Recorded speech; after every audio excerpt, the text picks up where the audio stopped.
Well, hello, and welcome back to another episode of Rise of Empires, Ice and Fire with me, Mr. Gill. Thank you so much for joining me, and thank you so much for all of your previous views, likes, comments, suggestions, subscriptions, and all of that jazz. Ladies and gentlemen, we are at day two of Reign of Chaos. Day 2. Where are we at? What are we going to do today? How are we going to improve ourselves, and where are we going to go? Currently now, we are helping build Alliance Center 3. So this was placed.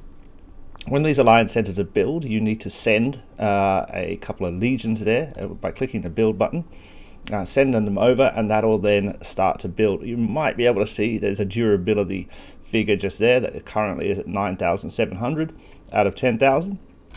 But we rebuild it, by sending our legions there. This is the same way you repair it. If it's being attacked, you can station a legion there, and they will repair while it is being attacked. Very useful thing to do during a fight. But we're going to leave that now. I think there's some other people there, so they can take care of it. We're going to go back to our tiling area. So we have an area set aside over here where we are tiling, and so not getting in the way of our own defense and all that kind of stuff. We're just up here. What we're looking for is some level 6 tiles. Now you can see I own quite a few level 5s. Those have all been upgraded. But we want a space where we can grab some level 6s. Now obviously there's a 6 there. That's a 6 there. 6, 6. Okay, so I think if we come over this side, so let's go like a here. We're going to teleport in here. Wait, stop moving around. There we go, like I saw. That's going to suck our troops back automatically. That's fine. As I said, there's a couple of other people building that Alliance Center, and it's nearly finished. We've been there for an hour or so. Now, what we need to do is we need to upgrade all of our current tiles. So you can see, currently I'm holding all level 5s. Yeah, all level 5s. And I upgraded those last night. But basically, we have now improved our Coalition base camp. And because we were able to build the third one at the third Alliance Center, we now have a high enough loyalty.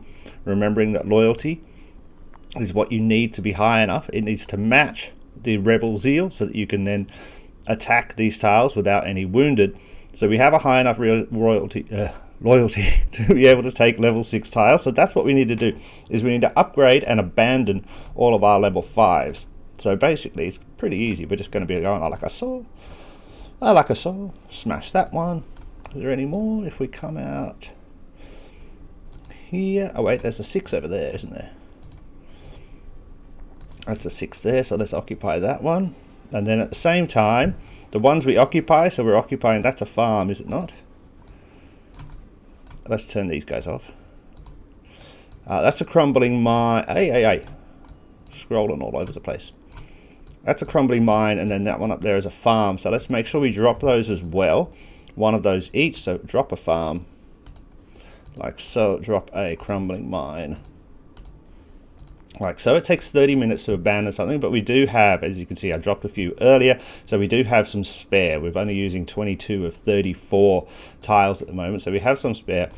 But ideally you want to be leaving probably about 10 tiles free. Let's actually take this. Oh no, we don't want to go to that one. We want to make sure we're being efficient here. Is that a 5 or a 6? That's a 6. There's a 6 there, so let's just take this tile with one of these guys and then keep on looking around. Other people would have got close, so we're just going rinse and repeat basically. There's a 6 there, let's grab that one. Occupy automatic like so. That's another crumbling mine. And what were we taking over here? This one. Occupy. Oh, we've got to wait for them to return. I don't think I can take it with this one. I don't think it's strong enough. Its demolition value is too low. But that's fine. So we're taking another crumbling mine, and then we'll be taking another abandoned farm. So let's drop those as we go. Like so. Okay. And basically, just by doing this, we'll gradually, over the next 25 minutes or so like that, replace all of our tiles with higher level tile 6s, which will get us more resources, which we can then use to process Therefore, we can upgrade our buildings faster. Now, as I said yesterday, and as I said in the first day, we really want to be upgrading that coalition base camp so that we can get to higher and higher tiles. You can see a few people are already at tile number 7. We're not there, but the aim of the game is to get as high as possible, as quick as possible. Now, I do want to talk a tiny bit about your score. Okay, so if we go into the season, you can see here, this is the alliance score. The alliance score is made up of a conglomeration, that's a word, conglomeration of everybody in your alliance's score. You can see we're currently ranked 20, which is it's okay. I think we should be higher, to be honest. But that's made up of, and if you press Alliance Intel, you can see the season contribution from everybody in our alliance. Now, these contributions are made up of various different points, and by clicking on anybody's name, we can see where they're made up of: season points and stone donation. As we get into the actual duels, we'll be getting points from here. So total wall demolition value, total wall feet, total wall joined, declaration point, probably won't be getting any from that. But these two are basically the key, and you can see that season points jumped up quite considerably. It was 385 before I teleported over here. So we can add quite a lot to that quite quick. And this one we should be able to take now. Like that. Bam. And then we've got this one over here. Where else are we going? I thought I saw a little, what's that? Shabby distillery. I like having one shabby distillery, even though they're a bit useless. They produce ale and construction materials, but I guess, I don't know. I don't really want ale. I've got a lot of ale, but let's do it anyway. So let's occupy this baby. Bam. Like that. And then remembering we're going back in here. We're going to our territory. We're finding shabby distillery, and we're going to abandon that one as well. So it's a pretty simple and repetitive process, and every time we're able to take a higher level tile, we're going to continue to do this. Doing this will also increase our influence value. So if we come in here and we look at influence ranking and influence value, this is going to go up because the higher level tiles you own, and we can see a breakdown here of how many points each higher level tile is worth. Level 6 are currently worth 900. So if we end up holding 26 900s, I don't know what that is, multiply 26 times 900 is going to equal a lot more than 1440. That will increase our influence value. By increasing our influence value, we're going to get more gold rewards from here. We're also going to be able to do more quests, in this screen here. This here, we can see this is a quest. This will give us more honor points and an expansion plan. Once we do that, we're able to, again, increase our specialization, which we might be able to do now if I have a look. Like so. There we go. We've got an expand plan. That's one more tile we can take. Our specialization, is very, very close. We're only about 1,000 off, so we'll be able to do, in a second, another specialization point, which is fantastic. Sorry, I've got the hiccups. I've always got the hiccups when I do videos. There's something, I don't know what it is. Okay, so that was a 6 shabby distillery. Then we can take these two 6s here. So another crumbling mine. Like that. Attack that one. And as we do it, we drop another one. Like so. We probably don't need too many. I'd say we probably need 4 or 5 of each type. Now, as I said yesterday, we want to try and focus on the abandoned farms. That's giving us the good stuff. And we can see what gives us stuff by going into production. And if we stop the production here, okay, so we click on this one, we can see that this gives us food and this stuff. And that's what these 3 guys do. And then these 3 guys on the right side give us the blocks or construction blocks. I can't remember exactly what they're called. This is like construction material. And these guys on the right side give us the construction blocks. So ideally we want the stuff from the crumbling mine. I think that's the one we want. Yeah, wood is always good. This gives us... Oh, wait a second. I'm a moron. What's this? Because that gives us both. What the hell's that stuff? I've never seen that before. I don't believe that there was one like that before. Am I stupid? Possibly. Always. Rebel supplies. Where do we get the rebel supplies from? I guess we get the rebel supplies from Maybe when we attack somebody? Interesting. I don't know where we got those rebel supplies from.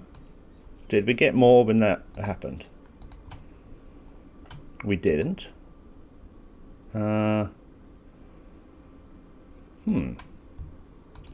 That's an interesting one to look into. I haven't noticed that before. I don't believe that's part of what it used to be. I never remember something called rebel supplies. However, you can see we've only got 100, so it's not necessarily the best thing. What we do want, yeah, it's a chip marble, which comes from the crumbling mine. So the crumbling mine and the abandoned farms are the one we really want. Hop on logging site, make sure we drop one of those. You really want to be on your, we can actually drop all two those threes. You want to be on your rotation, yeah? Taking tiles, dropping tiles, so you always have some spare, especially during the duel times, because if you have all your tiles, it's going to take you half an hour to drop them. You can't be defending. And remembering that if an enemy is trying to attack your alliance center, they have to connect it with the tiles. If they can't connect it with tiles, then they can't attack it. If you can block by placing your own tiles in front of them, which they then have to attack, that's how you're going to stop them and slow them down. So having your own tiles, a surplus, if you will, of empty tiles, so that you can therefore use lots of tiles to block an enemy, is the name of the game. Let's abandon that empty one. Like so. But yeah, going back to how we can make our points go up. If we have a look now, we've probably risen a little bit. Yep, we're at level 10 now, 467. So we've added about 100 points in that last 5 minutes just by taking higher level tiles. I don't know the exact combination here, but I'm sure you could probably look it up. Seasonal points, decoration points, yeah, you could probably work out what it is exactly for each tile that you take. And obviously the only other way is to donate a lot of stone. As you can see, a lot of people have done that already, dropping in a lot of stone. Look at that, 1,000 points already. Well done, Guardian. Rocking it and rolling it. Now we have one more specialization point, and as I said before, what we want to be doing is want to be pumping this into the blue, the construction specialization, which is the center one, and we want to be going up the top across here, increasing the speed by which we process the material, therefore having more material which we can use to upgrade. This guy is idle. Let's get him going. We want more of that stuff, like so. We need to heal. You do have a healing speed up as well. That is these little regeneration serums. We can talk about that at another time. But this is what we've got to do now. So day one, you should have taken a lot of tiles. You should have been able to process some material, and you should be able to turn that material into upgrades for your coalition base camp and maybe even your frontline workshop. Day two, what you want to really be pushing on is upgrading the tiles that you own, so you're taking in the maximum amount of resources that you currently can at the level you are. And that's what we're going to do now. We're going to get everything up to level 6. I'd say by the end of the day, or middle of day 3, which is probably in about 10 hours for me, I should be able to upgrade quite a few more buildings and possibly do the circle again and change everything to these level 7 tiles, because currently that's 36.15, so we need 300 more loyalty points, which is 3 upgrades for the coalition base camp that we need to be able to do. Now currently our coalition base camps, one's at level 5. What do you need to upgrade? So we need another 10,000, so we need 10,000, and this is good to always keep an eye on this stuff. This one's at level 3. What do we need to upgrade you? That needs another 10,000 as well. Okay, fine. The higher the level, the higher the kind of thing. So this is base camp 3. I reckon is going to need an enormous amount. Yeah, another 10,000. So the levels, it might be I'm upgrading the first base camp from level 5 to level 6, and that takes 14,000. But upgrading the third base camp from level 3 to level 4 is going to take the same amount. So it kind of staggers and tiers like that. So it's always best to probably focus on your first coalition base camp before you start upgrading the other ones, the 2 and 3 and possibly 4. You can see also we've placed our alliance center 3. It's looking good. People are starting to help build. It should be finished by now. Yeah, it is finished. Fantastic. So we didn't leave too early. Alright, that's a quick update of where we are on day 3. I'm going to continue getting these higher level tiles so that we've all got 6s. And then, as I said, we're going to spend the rest of the day processing materials so that we can make some massive upgrades. That's my alarm telling me to finish and go to work. Cool. Any questions, please put them down below. As I said, we'll keep trying to do a daily video about our progress and where we're up to. We are getting close. It's not too long that we will have before Reign of Chaos Total War begins in 6 days. Yeah, so our first duel will be coming up in 6 days, I guess. Fun. All right, catch you soon, guys. Bye.